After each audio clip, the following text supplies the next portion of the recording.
இரண்டாவது பகுதி, எங்கள் அன்றாட உணவை இன்று எங்களுக்கு தாரும். அபாயகரமானதுன்னு சொன்ன பாருங்க. இப்போ நம்ம கிட்ட ஜபிக்க சொன்னா, இல்லை நம்ம கிட்ட ஒரு பிரேயர் எழுத சொன்னா நம்ம என்ன சொல்லுவோம்? வாழ்நாள் முழுவதும் எங்களுக்கு சாப்பாடு கொடுங்க ஆண்டவரே அப்படின்னு ஒரே வார்த்தையில முடிச்சிருவோம். ஆனால் இயேசு சொல்றாரு, அன்றாட உணவை இன்று எங்களுக்கு தாரும். அப்படி அன்றாட என்கிற வார்த்தையை சேர்ப்பதனால இந்த ஜெபத்தை ஒவ்வொரு நாளும் நீ ஜெபிக்க பழகிக்கொள்.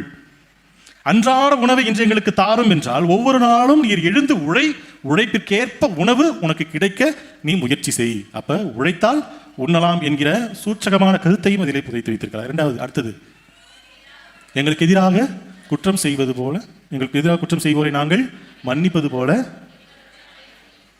இதுக்கான அர்த்தம் பல பேருக்கு தெரியறதே இல்லை.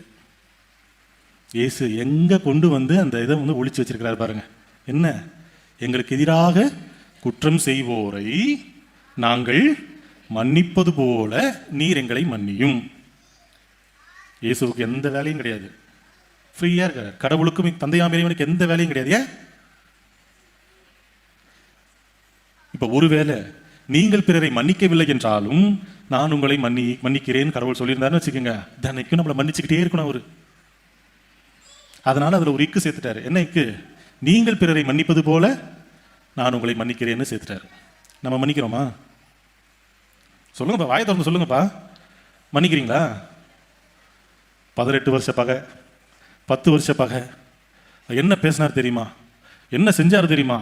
மனுஷன் மன்னிக்காததுக்கு காரணம் கேட்டீங்கன்னு வச்சுக்கோங்க, இந்த உலகம் கொள்ளாத புத்தகம் எழுதுறதுக்கு. அப்ப மன்னிக்காத மனம் கொண்ட மனிதர்கள் இங்கே நிறைய பேர் இருக்கும்போது அவர்கள் எல்லோரையும் மன்னிக்க வேண்டும் என்பதற்காக, மன்னிக்கும் அந்த பண்பை அவர்கள் வளர்த்துக் கொள்ள வேண்டும் என்பதற்காக தான் இயேசு இப்படிப்பட்ட ஒரு வார்த்தையை சேர்த்தார். நீங்க மன்னிச்சிங்கன்னா நான் உங்களை மன்னிக்கிறேன், இல்லைனா இல்லை. எவ்வளவு அற்புதமான ஜெபம் பாருங்க. ஒவ்வொரு நாளும் நாம் சோதனைகளை சந்திக்கிறோம், எனவே எங்களை சோதனையில் விழவிடாது.